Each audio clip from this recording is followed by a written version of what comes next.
ये वीडियो केवल समाज को शिक्षित और जागरूक करने के लिए है। इसमें आप जो कुछ भी सुनेंगे वो इंटरनेट या फिर पब्लिक ओपिनियन के लिए मौजूद है। नमस्कार दोस्तों, प्यार जब तक दिलों में दोनों तरफ हो तो ज़िंदगी को जन्नत बना देता है।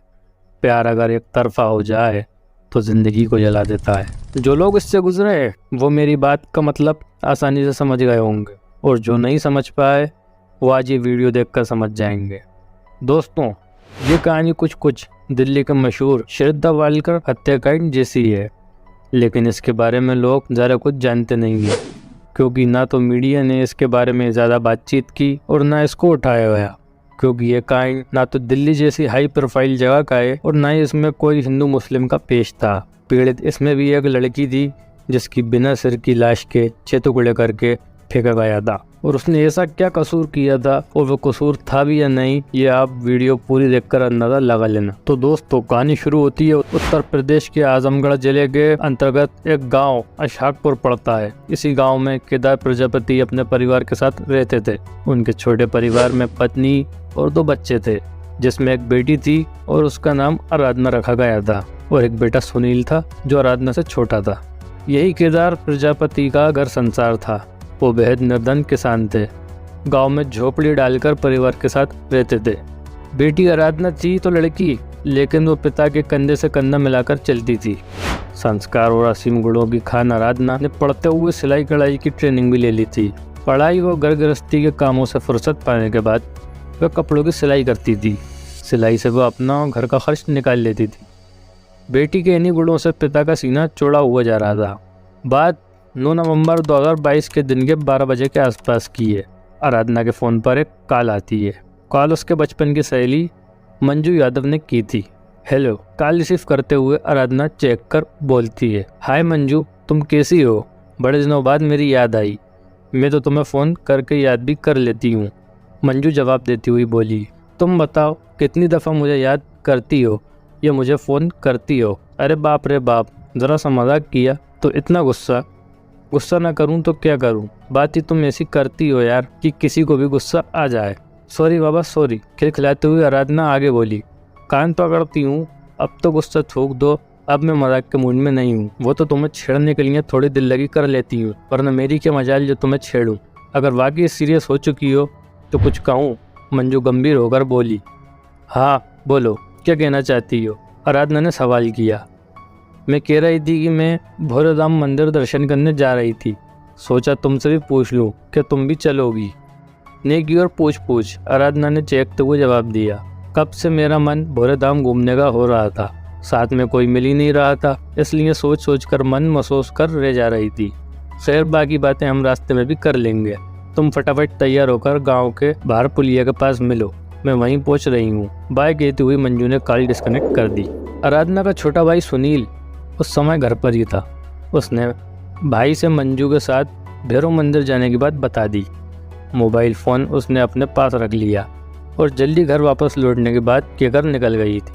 रात के करीब 8 बज गए थे। मंदिर से दर्शन कर आराधना अब तक घर नहीं लौटी थी, तो उसके पिता केदार प्रजापति और छोटा भाई सुनील बुरी तरह परेशान हो गए थे। माँ इस हालत में नहीं थी कि वो बेटी के बारे में चिंता करे, क्योंकि बीमार होने की वजह से वो तो खुद ही दूसरे के ऊपर निर्भर थी। रात जैसे तैसे शवाब पर चढ़ रही थी। बूढ़े पिता केदार की चिंता की लकीरें वैसे वैसे बढ़ती जा रही थी। मुख्य द्वार पर टकटकी लगाए केदार ने पूरी रात आंखों में काट दी थी, लेकिन ना तो बेटी का फ़ोन आया और न ही उसके बारे में कुछ पता चल रहा था कि वो कहाँ है। बेटी के घर ना लौटने से बूढ़े बाप परेशान थे। केदार ने बेटे सुनील को मंजू के घर भेजकर बेटी के बारे में पता लगाने को कहा, तो सुनील कट्ठी में मंजू के घर पहुँच गया। उसने उससे आराधना के बारे में पूछा तो उसने बताया, हम तो शाम को ही मंदिर से घर लौट आए थे। वो अपने घर लौट गई और मैं अपने घर। क्या हुआ, आप इतने परेशान क्यों हैं? आराधना अब तक घर नहीं लौटी, सुनील ने उसे बताया। ये सुनकर मंजू हैरान होते हुए बोली, वो तो मेरे साथ ही लौट आई थी, पता नहीं फिर वो कहाँ चली गई। इसके बाद सुनील अपने घर लौट आया, पूरी बात पिता को बता दी। बेटी की बात सुनकर केदार को ये समझते हुए देर न हुई कि बेटी किसी मुसीबत में है। केदार बेटे सुनील को लेकर तुरंत थाना अरोला पहुँच गए और वहाँ मौजूद SHO योगेंद्र बहादुर सिंह से मिले। उन्होंने अपनी 22 वर्षीय बेटी के रहस्यमय ढंग से गुम होने की बात उन्हें बता दी उन्होंने आगे ये भी कहा कि बीते कल दोपहर 12 बजे आराधना की सहेली मंजू का फोन आया था। आराधना उसके साथ भैरवधाम मंदिर जाने का कहकर घर से निकली थी और अब तक घर नहीं लौटी। ये सुनकर एसएचओ का माथा ठनका। उन्होंने केदार को उचित कार्रवाई करने का आश्वासन देकर घर भेज दिया और लिखित तहरीर के आधार पर उसकी गुमशुदगी दर्ज करके आगे की कार्रवाई में जुट गए। आराधना को लापता हुए 5 दिन बीत चुके थे। अब तक उसका कहीं पता नहीं चल रहा था। 6वें दिन यानी 15 नवंबर 2022 को अहरोला थाना क्षेत्र के गोरीकापुरा गांव स्थित सड़क के किनारे कुएं से किसी चीज के सड़ने की जबरदस्त बदबू आ रही थी। आते जाते लोग अपनी नाक पर रुमाल रखकर गुजर रहे थे। हिम्मत जुटाकर ग्रामीणों ने कुएं के भीतर झांक कर देखा तो अंदर का नज़ारा देखकर हैरत के मारे ग्रामीणों की आंखें फटी की फटी रह गईं। कुएं के भीतर पानी में कई टुकड़ों में बिना सर की एक लाश तैर रही थी।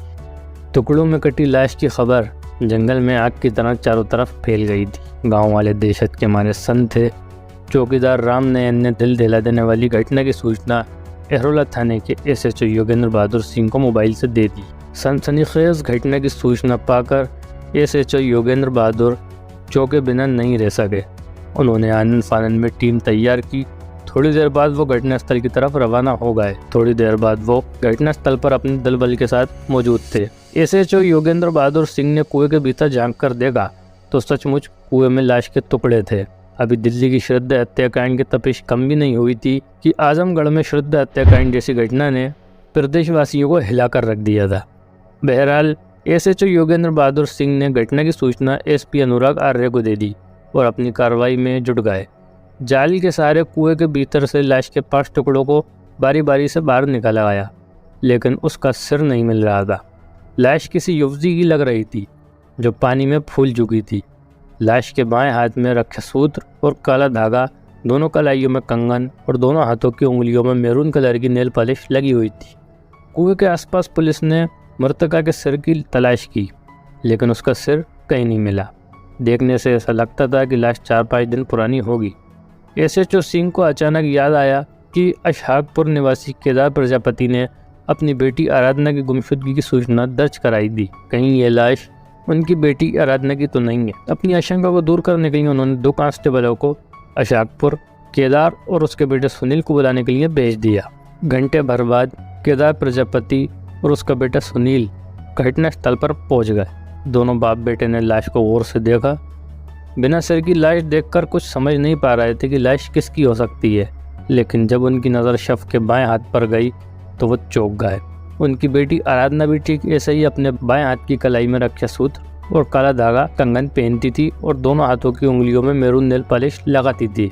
लाश के साथ भी ऐसी समानता जुड़ी हुई थी। केदार और सुनील ने कुछ आशंका जाहिर की कि लाश उनकी बेटी आराधना की हो सकती है। उसने भी यही सब पहन रखा था जब वह घर से निकल रही थी। केदार और सुनील के आंशिक शिनाख्त के बाद पुलिस ने शव को पोस्टमार्टम के लिए आजमगढ़ जिला अस्पताल भेज दिया।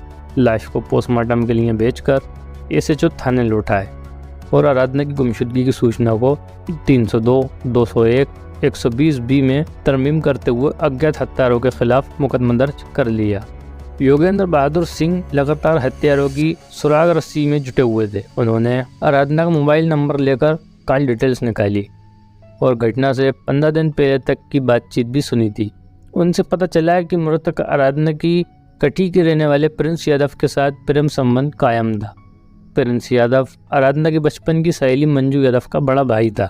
कुछ और वैज्ञानिक साक्ष्यों के आधार पर यह पुख्ता हो गया था कि 5 टुकड़ों में बटा बिना सिर का शव आराधना प्रजापति का ही था, लेकिन अभी तक उसका कटा सिर बरामद नहीं हो रहा था, जिसकी तलाश में पुलिस दिन रात यहाँ वहाँ भटक रही।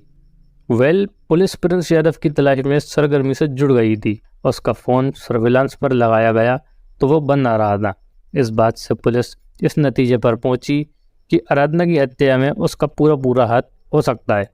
इसी बीच मुखबिर ने पुलिस को एक ऐसी सूचना दी जिसे सुनकर वो चौंक पड़े। उसने बताया कि 9 नवंबर के दिन दोपहर में गांव के बाहर पुलिया पर प्रिंस यादव की बाइक पर आराधना को बेटे कहीं जाते देखा गया था।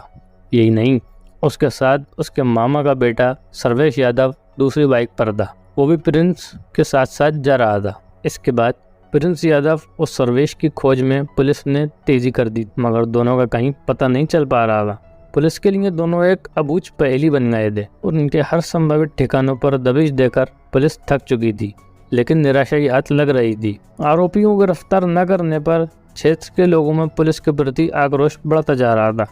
उन्होंने इसके विरोध में पुलिस के खिलाफ विरोध प्रदर्शन शुरू कर दिया था। पुलिस की मेहनत का ही परिणाम था कि 19 नवंबर 2022 की शाम 7 बजे के करीब उसी मुखबिर ने एक ऐसी सूचना दी जिसे सुनकर पुलिस की बाछें खिल उठी। दोस्तों, हम आपके वक्त की कीमत समझते हैं और उसकी कदर भी करते हैं, इसलिए हम पूरी कहानी को कम से कम वक्त में ख़त्म करने की कोशिश करते हैं। लेकिन इस कहानी में कुछ बातें आपको घटना को समझने के लिए जानना ज़रूरी है, जिसके चलते वीडियो काफ़ी लंबी हो सकती है। इसलिए इससे आगे की कहानी हम इस वीडियो के पार्ट 2 में बयान करेंगे। जब तक आप हमारे चैनल को सब्सक्राइब करके नोटिफिकेशन ऑन कर दीजिए, ताकि जैसे ही हम वीडियो अपलोड करें तो उसका नोटिफिकेशन आपको मिल जाए। जब तक अपना बहुत सारा ख्याल रखिए and thanks for watching this video.